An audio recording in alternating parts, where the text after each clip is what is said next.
Alors, l'institution, c'est un centre de consultation pour enfants, adolescents et jeunes adultes qui regroupe plusieurs praticiens avec différentes professions dont la fonction est d'accueillir et de prendre en charge les symptômes manifestés par l'enfant dans son lien à l'autre, que ce soit social, scolaire, familial et dans son rapport à son corps. Alors, je soulignerai déjà deux dimensions spécifiques à cette institution. La première, c'est que l'accueil du symptôme de l'enfant en passe d'abord par la parole de l'autre, disons le plus souvent l'autre parental, exception faite des adolescents qui peuvent venir par eux-mêmes. Donc l'autre parental qui en a la charge au sens de la responsabilité et qui porte ou pas un désir à son endroit.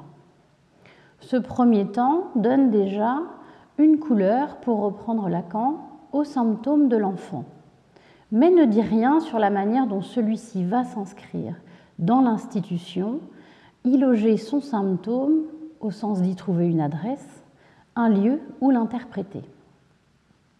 La deuxième spécificité de l'institution, c'est son mode de prise en charge, dit ambulatoire. À part quelques rares ateliers, le mode de rencontre a lieu en consultation. Si la contingence de la rencontre peut se produire partout, il n'en reste pas moins que ce format de consultation rend plus sensible la solitude du praticien qui reçoit l'enfant et l'attention portée au discours de l'autre sur l'enfant, l'autre parental, l'autre scolaire. Enfin, j'indiquerai un autre point d'importance et qui répond en partie à votre seconde question. C'est l'usage singulier de la réglementation de cette institution. Elle dépend d'une direction médicale qui répond de chaque admission d'enfant et qui est responsable de la direction des soins. Donc, l'orientation analytique de notre institution est maintenue par le désir singulier du médecin qui soutient les professionnels dans l'abord clinique des symptômes de l'enfant. Ensuite, et c'est une spécificité de notre institution, assez rare aujourd'hui, une direction double et orientée, c'est-à-dire médicale et administrative. Le médecin est déchargé de ses fonctions de direction d'administration et il attend de la personne qui en prend la responsabilité d'être aussi clinicien. L'institution est donc sous une double direction, médicale et administrative, dont les fonctions cliniques permettent, de fait, pourrait-on dire, que l'orientation et que ce qui fait la cause de notre travail auprès de ceux que nous accueillons ne soit pas abrasé par des logiques gestionnaires. Enfin, et cela me semble la dimension la plus essentielle, le maintien de l'orientation analytique tient au fait que nous fassions notre cause par le fait même de traverser cette expérience à titre personnel. Cela produit un accueil du symptôme incomparable.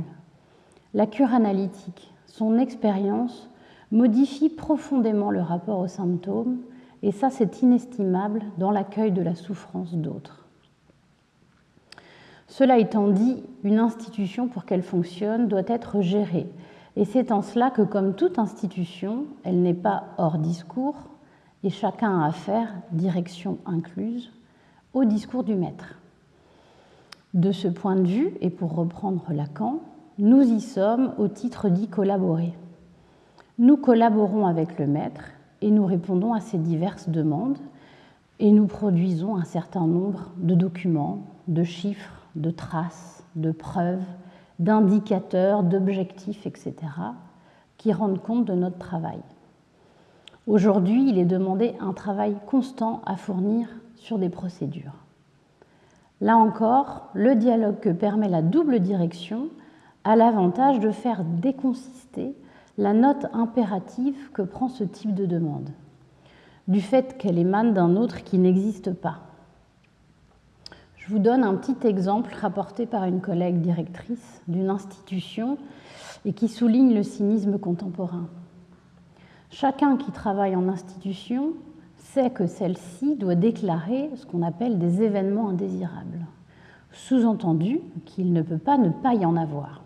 Et en effet, il n'est d'ailleurs pas inintéressant de transmettre à nos gouvernants le mode d'interprétation et de traitement de ces dits événements, même si la procédure en elle-même alourdit considérablement le travail administratif, puisque tout doit pouvoir être tracé avec des éléments de preuve.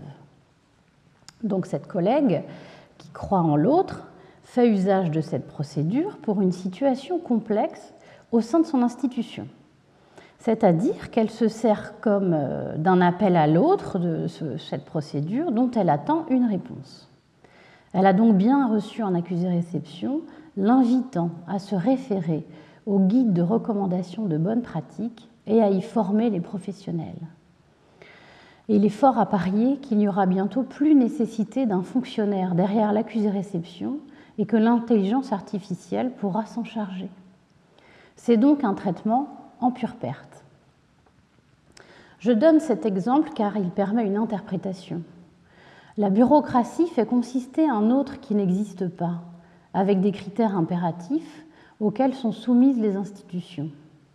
Et une des manières de ne pas se laisser engloutir sous ces impératifs, c'est de ne pas être seul avec, et de maintenir coûte que coûte, et à divers endroits, un régime d'interlocution qui sort de l'anonymat du chiffre et du protocole.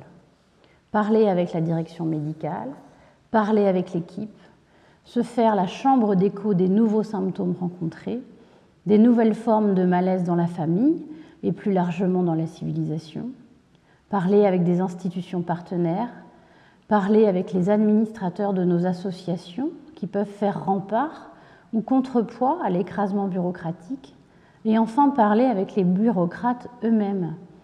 Ça fait déconsister l'autre qui n'existe pas, car alors il y a des autres incarnés dans leurs symptômes et leurs ratages, une vraie bouffée d'air.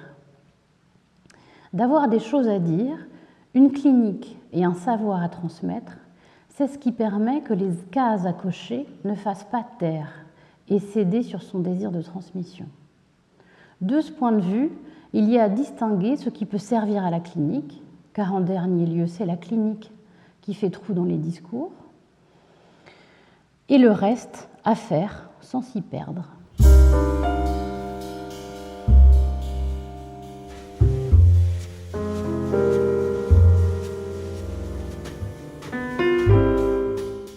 Alors, je prendrai votre question par la dimension de l'incarnation, parce qu'il me semble qu'il y a lieu de distinguer le nom du Père, la figure paternelle, le patriarcat. Même si la fonction signifiante, sa possible incarnation et l'imaginaire qu'elle charrie peuvent être noués.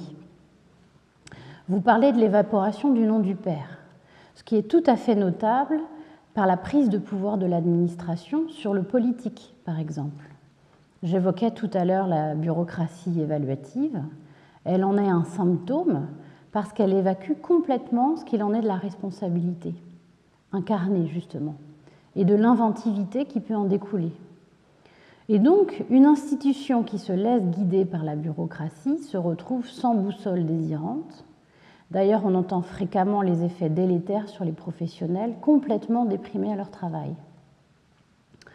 Pour autant, il y a des règles et des normes en institution dont il est attendu de chacun qu'il les respecte.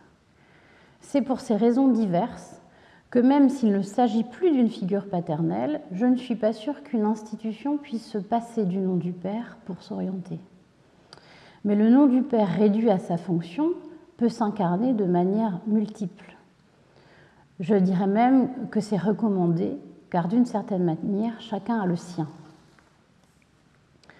Donc, pour répondre à cette question difficile, voire impossible, car c'est de cette fonction de direction, je ne peux répondre qu'au cas par cas des situations rencontrées qui sont évidemment multiples et singulières à chaque fois. Disons qu'à suivre Lacan qui a pluralisé le nom du Père, jusqu'à faire une instance qui permet de vectoriser le désir, je dirais que ma boussole, c'est de dire oui au désir de chacun et non à la jouissance quand elle se présente, mais dans la mesure où cela demande une réponse qui s'appuie sur les coordonnées précises et uniques du sujet en question. Une réponse qui entend et interprète l'adresse qui lui est faite. Donc une réponse particularisée à l'envers de l'universel du nom du Père. Cela me fait penser à un poème de Prévert que j'aime bien, Le Notre Père, où il dit en substance « Notre Père qui êtes aux cieux, restez-y, et nous, nous resterons sur terre. » Il y a l'universel du Père, qui est celle de la loi, qui s'impose à tous en institution, mais qu'il s'agit de prendre pour ce qu'elle est, une loi désincarnée, une loi pour la loi, sans le corps, et qu'il ne s'agit justement pas d'incarner, parce que là, c'est le Père qui descend du ciel et qui est féroce. Cela illustre ce que Lacan disait, que le nom du Père, c'est le Père mort, il n'est pas incarné, et se réduit à un signifiant qui est donc unique à chacun. Toute la question, effectivement, c'est comment chacun peut consentir à ce que la jouissance implique de perte dans le rapport à l'autre. Et pour nous, les petits d'hommes, sur Terre, dans les murs d'une institution, il y a le désir incarné, en acte, de se faire partenaire de la bonne façon pour que chacun, professionnel et patient, trouve à s'y loger. Pour cela, il y a des conditions, et les conditions sont toujours singulières. L'invariant est du côté du corps parlant, du signe d'un désir particularisé dans une présence.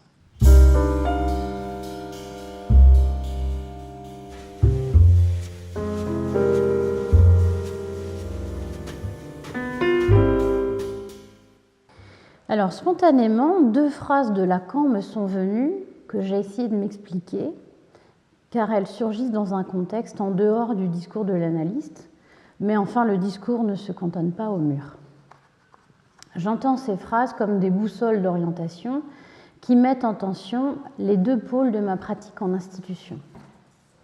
D'un côté donc, le psychanalyste a horreur de son acte, renvoyé ici plutôt au versant de la pratique, mais tant d'un point de vue de la direction clinique qu'institutionnelle, et qui est l'incidence de ce que j'évoquais plus haut sur la manière dont la direction d'une institution peut offrir à chacun un support, point limite à la jouissance. Il faut un désir bien accroché pour supporter l'acte que cela requiert quelquefois.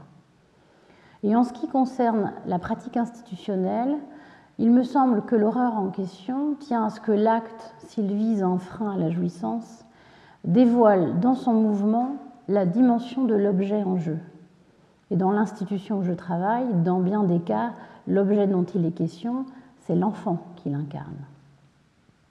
Il arrive aussi que d'autres sujets se fassent servant d'une jouissance obscure, dont la part de destruction adressée à l'autre institutionnel est à interpréter effrénée en tant qu'ils se visent eux-mêmes dans leur message.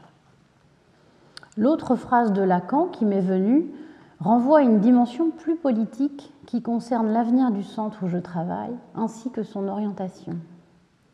Là, je dirais que l'idéal visé, c'est la position de guerrier appliqué, au sens de ne pas céder sur sa cause, de tenir fermement et de manière décidée la cause qui est la mienne, en faisant valoir la pertinence de l'orientation clinique. Tel que Jacques-Alain Miller le définit, le guerrier appliqué est dans la solution du désir. Il se tient strictement au niveau de sa cause et il n'a aucune autre cause que celle de son désir.